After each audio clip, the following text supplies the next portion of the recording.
उपाय बताया जाए कि पराली न जलाई जाए और उस उपाय से उसको बाहर किया जाए। हम लोग परेशान हैं। जो अधिकारी यहाँ पर उपस्थित है वो बताए कि पराली का क्या निर्देश शासन से आया है और सामने आके बताए। पराली के लिए क्या निर्देश आया बताइए, बताइए। पराली के लिए भारत सरकार से जिस पर रोक लगाई गई है और आप लोगों के लिए प्रसारण के लिए गांवों पे भी पहले बताया गया है कि उसका पराली का काम न करें, इसको जुटवा करके। सबसे पहला तो ये है कि इस पर SMS लगे हुए से ही कटाया जाए, उससे छोटे छोटे टुकड़े हो जाते हैं और इस पर जो है पराली जलाने की स्थिति नहीं आती। सबसे पहला मुख्य काम है। तो जितने भी कटिंग वाले ये चल रहे हैं हार्वेस्टर, उन पर जिनसे SMS लगा हो उसी से आप लोग कटाई कराएं। पराली के लिए इन्होंने ये तो बता दिया कि भारत सरकार से रोक है और इन्होंने ये नहीं बताया कि उत्तर प्रदेश सरकार का स्पष्ट शासनादेश है कि आपकी पूरी पराली प्रधान जी इकट्ठा, प्रधान जी क्या ला के दीजिए या प्रधान जी अपने साधनों से इकट्ठा करके जो गौशाला है सब वहां जाएंगी। ठीक बात है ना? क्योंकि पराली को जलाने से वायुमंडल प्रदूषित होगा। तो जहां आप पराली नहीं जलाएंगे वहां वायुमंडल में शुद्धता भी बढ़ेगी और उस पराली को काट के जो माननीय योगी जी की सरकार के नेतृत्व में जो गौशाला बनाई गई है, जो निराश्रित पशु हैं उनके चारा के लिए जो जिला पशु चिकित्सा अधिकारी हैं CBO, वो उसको उठवाएंगे। इसलिए मेरा किसानों से हाथ जोड़ के निवेदन है, प्रार्थना है कि कोई भी अपनी पराली को जलाएगा नहीं। हार्वेस्टर से कटवा के क्या व्यवस्था की गई प्रधान? लोग पहुंचाएंगे कि आप लोग उठवाएंगे? आ गया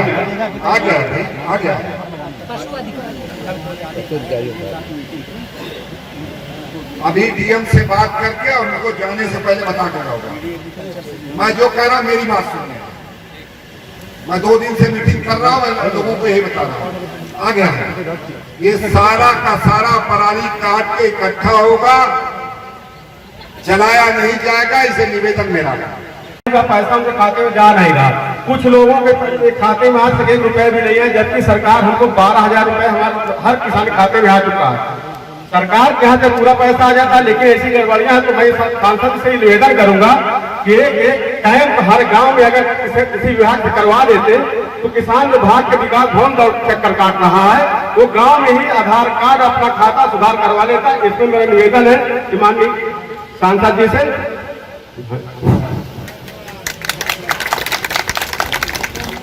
हम किसान कैंप लगवा देंगे, लेकिन पहले ये लोग बताएं कि पूरे जनपद में किसान सम्मान निधि के माध्यम का बताएं। बताइए, किसान सम्मान निधि से प्रत्येक किसान को कितना मिलता है? समस्या जो पूछे जिसको आता है कोई बताएगा एक बार में? वही बताओ ना भाई। 2-2 हजार रुपए क्या किस्त आती है साल में? 3 किस्त आती है ना? ठीक। इस जिले में सम्मान निधि से कितने लोगों को पैसा मिला है? कोई जानता है? बताए। सर मेरी बात सुनिए, जो कहा जा रहा है पूरे जिले में कितने किसानों को पैसा मिला है कोई जानता है? चलिए मैं बताता हूं और सबको याद कराता हूं। पूरे जिले में 1,97,000 किसान परिवारों को 2-2 हजार की 6 किस्त आ चुकी है और 7वीं किस्त आना शुरू हो गई है। कितना? मैं कितना बोला, बोलिए कितना? 1000। पूरे कौशाम्बी जनपद में 52,000 किसानों का डाटा में त्रुटि था, जिसके कारण परेशानी आ रही है। उसमें से 42,000 लोगों का डाटा ठीक कर दिया गया। लगभग 10 से 12,000 किसानों के डाटा में अभी भी त्रुटि है। ठीक है, यहाँ पर अधिकारी कौन है भाई?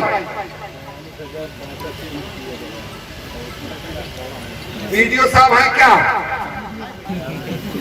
ये पंचायत है।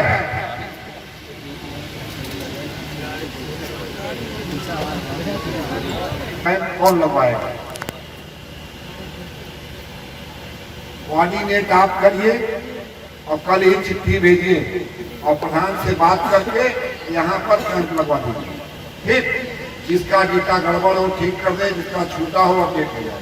ठीक, 1 सप्ताह के अंदर यहाँ पे कैंप लगवा दीजिए। ठीक है, 1 सप्ताह के अंदर ठीक कैंप लग जाएगा। जिसका छूटा है वो ठीक हो जाएगा, जिसका छूटा है उसका चढ़ जाएगा, जिसका गड़बड़ है ठीक हो जाएगा। ठीक, और मैं एक बात और बताता हूँ, ये अब ये 2 चीजों का इसमें सुधार कर दिया गया है।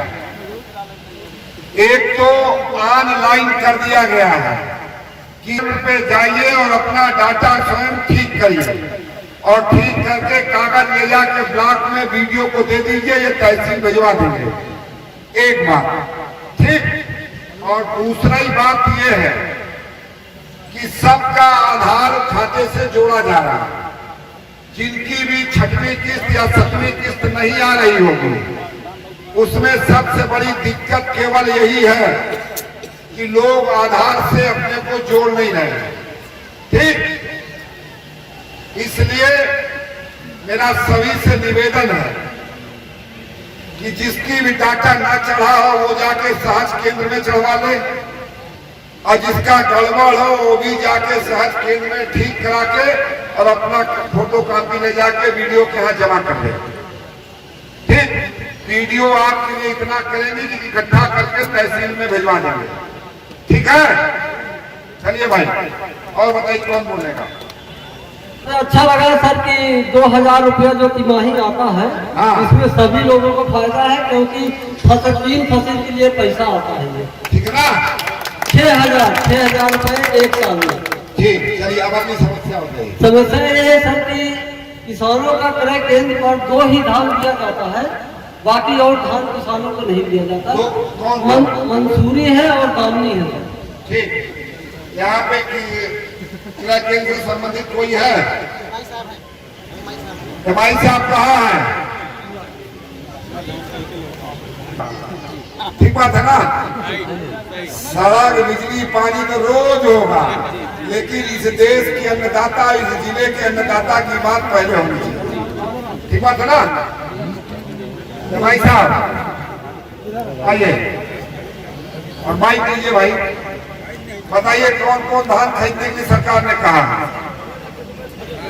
भारत सरकार का जो मानक है उसमें जिस भी मतलब धान में 67% की रिकवरी, थोड़ा सटा के बोलिए ना। तो भारत सरकार का जो मानक है जिस भी धान में 67% रिकवरी आएगी सर, उसको खरीदा जाएगा। कोई भी धान हो सर, समझ में आई बात? किसान अपना साफ सुथरा और सुखाकर धान लाए। अब हम बोलते हैं, धान कोई हो, मंसूरी हो, हाइब्रिड हो, मेरे पास खेतों नहीं है भाई, गड़बड़ हो, मैं भूमिहीन आदमी हूँ।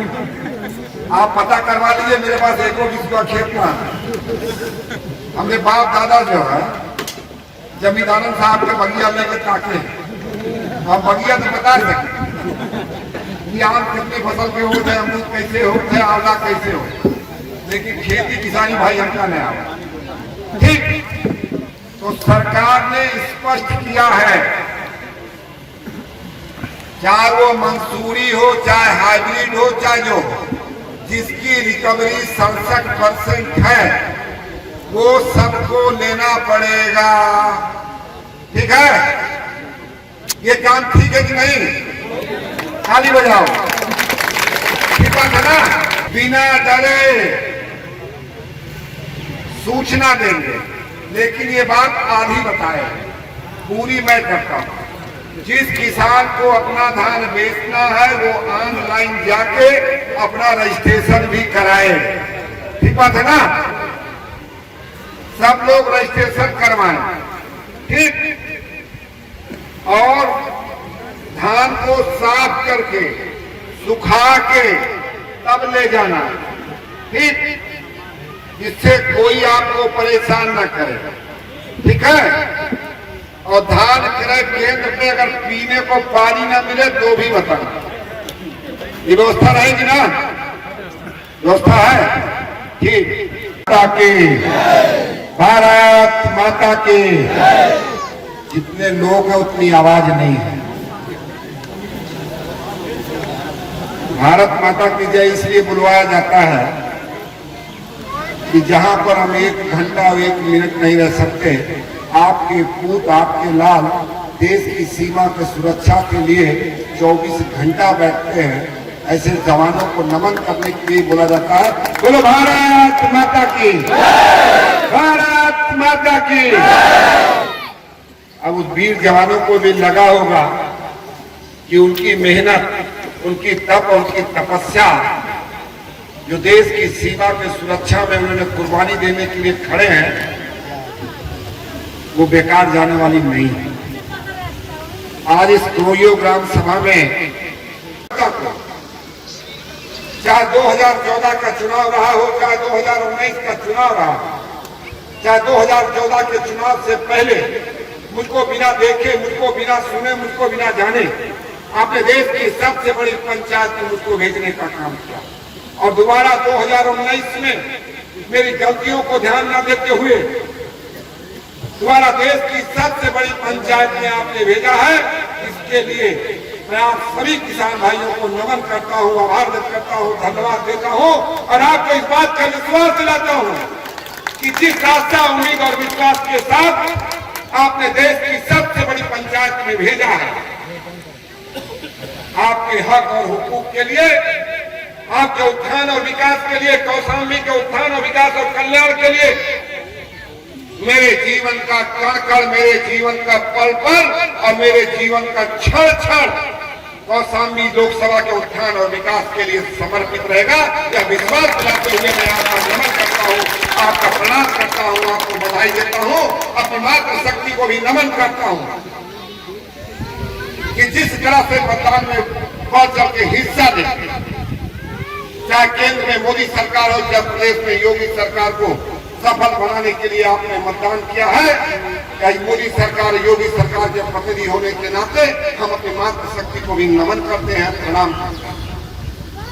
साथियों, आज किसान घाट पंचायत में मैं आपका अभिवादन करते हुए, आपका स्वागत करते हुए, आपका वंदन करते हुए ऐसे लोगों को बेनकाब करना चाहता हूँ, ऐसे लोगों के विषय में बताना चाहता हूँ, ऐसे लोगों को आपके सामने स्पष्ट करना चाहता हूँ।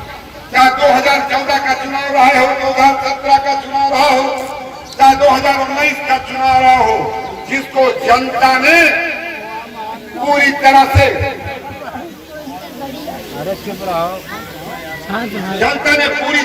नकार दिया है, ऐसे लोग किसानों के बीच में जाके भ्रम फैला रहे हैं और कहते हैं ये बिल, जो बिल पास हुई है, किसान विरोधी है। साथियों, मैं आपसे जानना चाहता हूं, जब इस देश के व्यापारी को, इसके देश के उद्योगपतियों को अपना माल अपनी शर्तों पे, अपने रेट पे बेचने का अधिकार है, तो क्या इस देश के किसानों को अपने उपज को अपने रेट पे, अपने मन चाहे व्यक्ति से बेचने का अधिकार मिलना चाहिए कि नहीं मिलना चाहिए? लेकिन साथियों, दुर्भाग्य है जिनको देश की जनता ने नकार दिया है, वो लोग किसानों में जाके भ्रम फैलाते हैं कि यह सरकार किसानों की एमएसपी समाप्त कर देगी। देश के यशस्वी प्रधानमंत्री जी ने देश की पार्लियामेंट में खड़े होकर कहा है, एक नहीं बार कहा, एक नहीं अनेक मंचों से कहा है कि जो एमएसपी पहले लागू थी वो लागू आज भी लागू रहेगी और आगे भी लागू रहेगी। इसमें किसी प्रकार का संशय नहीं है। वो भ्रम फैलाते हैं कि किसानों की जमीन पूंजीपति कब्जा कर लेंगे। साथी, ये सरासर भ्रम है। मैं पूरा का पूरा बिल आपके हाथ में छपवा के दिया हूं, उसको पढ़ लीजिए। उसमें स्पष्ट लिखा है कि इस बिल के माध्यम से किसानों को हम और एक बाजार देना चाहते हैं। वो जहां चाहे, जिस व्यक्ति के साथ चाहे सौदा करके अपना उपज को बेच सकता है। इस बिल में स्पष्ट लिखा हुआ है कि किसी भी हाल में व्यापारी आपकी जमीन नहीं ले सकता। अगर व्यापारी और किसान के बीच में किसी प्रकार का विवाद पैदा होता है, उसका 30 दिन के अंदर उप जिलाधिकारी के न्यायालय में उसका निर्णय होगा। अगर निर्णय किसान के खिलाफ जाता है तो भी किसान को किसी प्रकार की पेनाल्टी देने का प्रावधान इसमें नहीं रखा गया है। और जब बिल के उल्लंघन के कारण, समझौते के उल्लंघन के कारण व्यापारियों को केवल मूलधन वापस किया जाएगा और वो भी किस्तों में, जब किसान चाहे तब उसको वापस करेगा। और अगर गलती व्यापारी की होती है तो उसके ऊपर पेनाल्टी भी लगाई जाएगी और उसको तत्काल किसानों को भुगतान भी करना पड़ेगा। लेकिन इस सब होने के बावजूद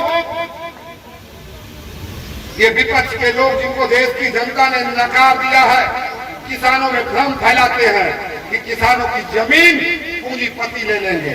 आज हमारी छोटी छोटी जोत है, हमको नई तकनीक की जरूरत है, हमको पानी की जरूरत है, हमको खाद की जरूरत है। अगर हम व्यापारी को व्यापारी के आवश्यकता के अनुसार उसकी फसल उगा के अपने लाभ के लिए बेचते हैं, तो इसमें किसान विरोधी लोगों का पेट क्यों दुखता है? क्योंकि वो नहीं चाहते कि इस देश का किसान आत्मनिर्भर बने, नहीं चाहते कि इस देश का किसान मजबूत बने, वो नहीं चाहते कि इस देश का अन्नदाता अपने पैरों पे खड़ा हो। इसलिए किसान विरोधी भी बताते हैं। साथियों, एक बिल किसान हितैषी है।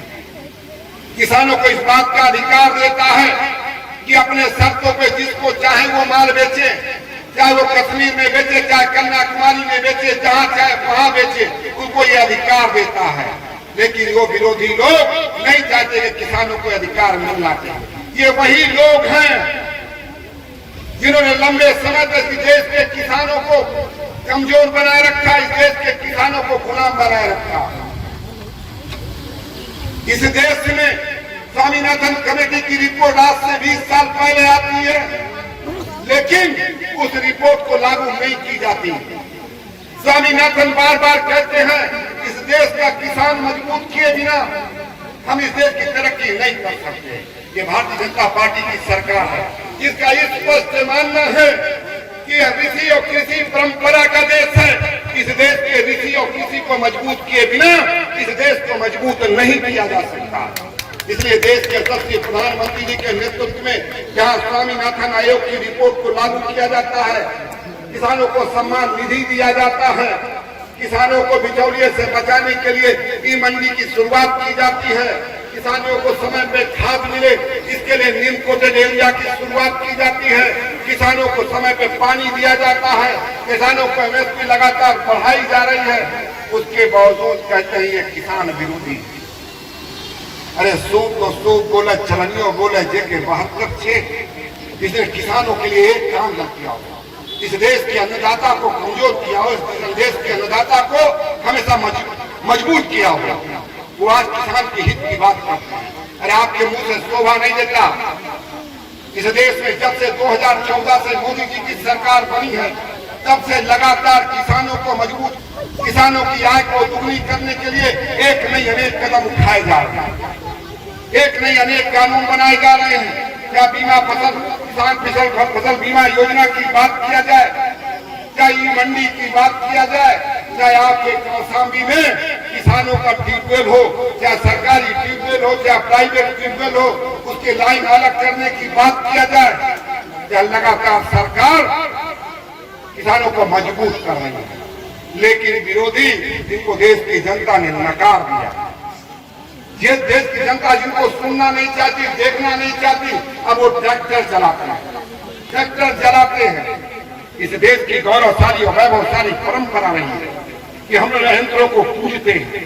क्यों? हमारे आय के साधन है, हमारे स्वास्थ्य के साधन है, हमारे जीविका के साधन है। ऐसे यंत्रों की पूजने की परंपरा इस देश में रही। लेकिन जो लोग इस देश की परंपरा को नहीं जानते, इस देश के ऋषि और कृषि परंपरा को नहीं जानते, वो ट्रैक्टर ठोकने का काम करते हैं। इसलिए हम लोग उनको बेनकाब कर रहे हैं। आपको बताने आए हैं कि जिस भरोसे के लिए, जिस विश्वास के साथ आपने केंद्र और प्रदेश में भारतीय जनता पार्टी की सरकार बनाई है, योगी और मोदी की सरकार बनाई है, वो सरकार किसानों के लिए समर्पित, किसानों के उत्थान के लिए समर्पित है, किसानों की आय दुगनी करने के लिए समर्पित है। इसलिए साथियों, हमको किसी भ्रम में नहीं आना।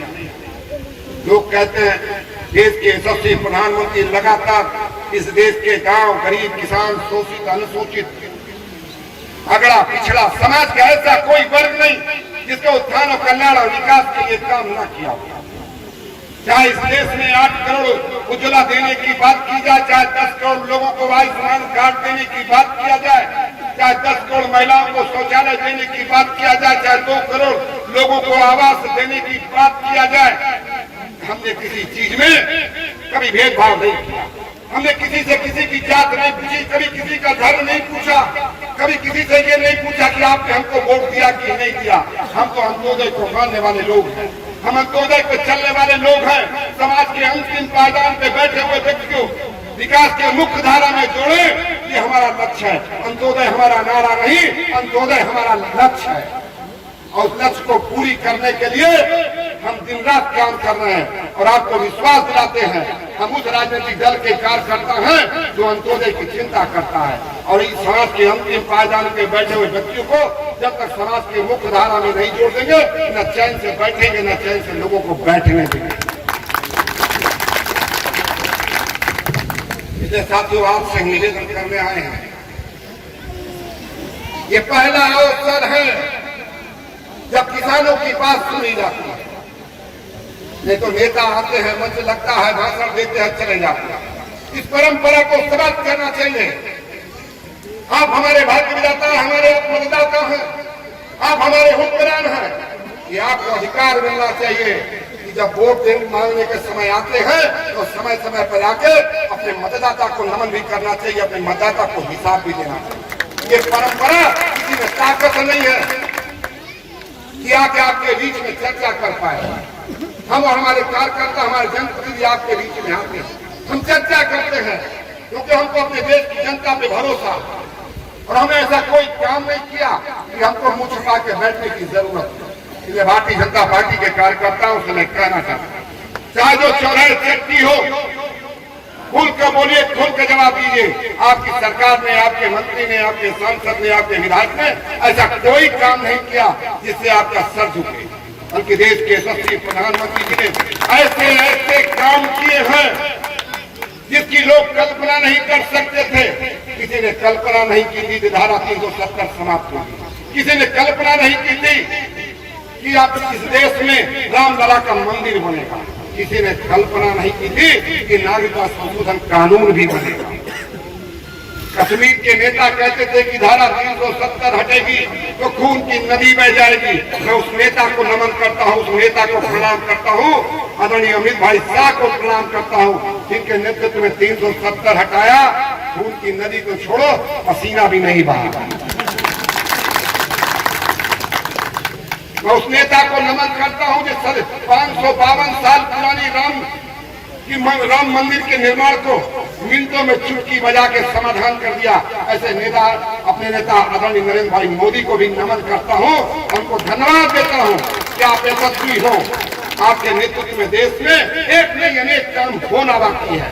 जो काम आजादी के समय हो जाना चाहिए था, चाहे धारा 370 हो, चाहे राम मंदिर का निर्माण हो, चाहे नागरिकता संशोधन कानून हो, इस सब आजादी के समय हो जाना चाहिए था। लेकिन वोट की राजनीति करने वाले लोग इस देश की चिंता नहीं कर सकते। देश की चिंता ऐसे लोग करेंगे जो राष्ट्रवादी हैं, जो राष्ट्रभक्त हैं और इस देश की माटी से प्यार करते हैं, देश की माटी को पूजते हैं। ऐसे लोग जो इस देश के परंपरा के विपरीत परंपरा को दरकिनार रख के केवल और केवल अपने राजनीतिक रोटी के लिए जहाँ पे यंत्रों की पूजा होती हो उस यंत्र को जलाने का काम करते हो, ऐसे लोग इस देश को नहीं समझ सकते, इस देश की परंपरा को नहीं समझ सकते।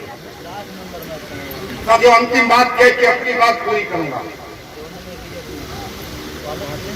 बहुत लोग यहाँ पर मीडिया के लोग हो, व्हाट्सएप पे लोग चला रहे हैं, सोशल मीडिया पे चला रहे हैं, उनको मैं निवेदन करना चाहता हूँ कि चाहे हाथरस की बेटी हो और चाहे राजस्थान की बेटी हो, वो बेटी बेटी है। बेटियों को जात में बांट के, धर्म में बांट के, क्षेत्र में बांट के देखना बंद करिए। कुछ लोग अपने राजनीतिक स्वार्थ के लिए, राजनीतिक पूर्ति के लिए इस देश को, बेटियों को जात में, धर्म में, क्षेत्र में बांटते हैं। हम हाथरस की घटना की निंदा भी करते हैं, उस पर हम कार्रवाई भी करेंगे, लेकिन जो लोग इसका राजनीतिकरण कर रहे हैं उनसे मेरा निवेदन है, इस देश की बेटी के मान सम्मान के साथ राजनीति करना बंद करिए। अगर आपको हाथरस की बेटी की चिंता है, हमको देश की बेटी की चिंता है। वो बेटी कहीं की हो, चाहे हाथरस की हो, चाहे राजस्थान की हो, चाहे कश्मीर की हो, चाहे कन्याकुमारी की हो, बेटी बेटी है। बेटी के मान सम्मान की रक्षा होनी चाहिए। और हम उस नेता के नेतृत्व में काम करते हैं जिसने संकल्प लिया है इस देश की बेटी को बचाना भी है, इस देश की बेटी को पढ़ाना भी है और इस देश की बेटी को बढ़ाना भी है। इसलिए हमको आपसे सीख लेने की जरूरत नहीं है। इसलिए बेटियों के मान सम्मान पे राजनीति करना बंद करिए। राजनीति करना है तो विकास के मुद्दे पे, चौराहे चक्की पे चर्चा करिए। हमारा कार्यकर्ता और देश की जनता आपको जवाब दे देगी। इसलिए साथियों, आपसे निवेदन करना चाहता हूँ कि बहुत लंबे समय के बाद देश और प्रदेश में ऐसी सरकार आई है जिसका सपना हमारे महापुरुषों ने देखा। आजादी की लड़ाई में जिन्होंने अपना बलिदान दिया था, जैसे भारत की कल्पना की थी, एक ऐसे भारत की जहाँ कोई भूखा ना हो, कोई प्यासा ना हो, ऐसे देश की कल्पना की थी। और मैं देश के लोगों को सलाम करता हूँ, देश के लोगों को नमन करता हूँ कि कोरोना जैसे महामारी के समय जहाँ दुनिया के 152 देश घुटने पे खड़े हो गए, इस देश के लोगों ने किसी को भूखा नहीं सोने दिया। अपने विरोधी हो, दुश्मन हो, उसको भी चिंता किया कि ये भूखा नहीं सोना चाहिए। ऐसे देश को, ऐसे देश की परंपरा को मैं नमन करता हूं। हमें गौरव महसूस करते हैं कि हम ऐसे देश के वासी हैं जहाँ अवसर पड़ता है तो लोग दुश्मनों को भी भूल जाते हैं, कहता है उसको जिंदा रहना देता है। ऐसे देश को नमन करते हैं। मैं फिर कहता हूँ, ये विरोधियों को इस देश की परंपरा नहीं समझ सकते, न समझ सकते हैं, न समझना चाहते हैं, क्योंकि उनके खून में, उनका जो खून है वो पूरी तरह से देसी नहीं है, उसमें कुछ विदेशी मिला है कि नहीं? तो देसी समझ सकता है, विदेशी नहीं समझ सकता। प्योर वाला समझ सकता है, मिलावट वाला कहाँ से समझेगा? इसलिए साथियों, हम लोग गौरवशाली हैं, कैसे नेता के नेतृत्व में काम करते हैं। जब कोरोना जैसा संकट आया, पूरी मानवता पे आपदा आया, तो 1,70,000 करोड़ के गरीब कल्याण योजना की शुरुआत करते हैं। 8 करोड़ परिवारों को 6 महीने तक निःशुल्क एलपीजी देते हैं। 80 करोड़ परिवारों को निःशुल्क राशन देते हैं। दिव्यांग हो, विधवा हो, वृद्धा हो, उसको पेंशन देते हैं। श्रमिक हो, उनको पेंशन देते हैं। ये चिंता नहीं किया कि देश का खजाना बचेगा कि खाली होगा। प्रधानमंत्री ने जो नारा दिया था, जान है तो जहान है। अगर मेरे देश का एक एक बच्चा बचा रहेगा तो हम जहान को ठीक कर लेंगे। हम जान बचाने में सफल हो गए तो हम जहान भी बचा लेंगे। और जहान बचाने के लिए उन्होंने केवल देश की सेवा नहीं की, 152 देशों में जिस तरह से दवाई भेज के मानवता की सेवा की है, आज पूरा दुनिया मोदी करता है, मोदी को नमन करता है, मोदी को प्रणाम करता है। तो हम लोग तो सौभाग्यशाली हैं, ऐसे नेता के नेतृत्व में काम करते हैं जिसको दुनिया सलाम करती है। इसलिए साथियों, बस इतने किसान पंचायत में आपसे निवेदन करना था और आपसे आग्रह करना था। जब दोनों विपक्ष के लोग दिखाई पड़े तो उनसे जरूर पूछना कि स्वामीनाथन आयोग की रिपोर्ट लागू क्यों नहीं की, किसानों को उपज का मूल्य पूरा क्यों नहीं दिए। इतने निवेदन करते हुए आप सभी किसान भाइयों का, यहाँ कार्यक्रम में आए माता और बहनों का और विशेष करके अपने अधिकारियों का मैं आभार इसलिए व्यक्त करूंगा कि कोरोना जैसे संकट के समय उन्होंने अपना जीवन संकट में डाल के, चाहे वो आशा कर्मी हो, चाहे आशा बहुए हो, चाहे सुरक्षा कर्मी हो, चाहे स्वास्थ्य कर्मी हो, सब लोगों ने इस देश की मानवता की सेवा की है। इसलिए मैं इस देश के सभी लोगों को नमन करते हुए अपनी बात पूरी करता हूँ और माननीय विधायक जी को बहुत बहुत धन्यवाद देता हूँ, बहुत बहुत आभार व्यक्त करता हूँ। जय हिंद, जय भारत। बहुत बहुत धन्यवाद माननीय सांसद जी।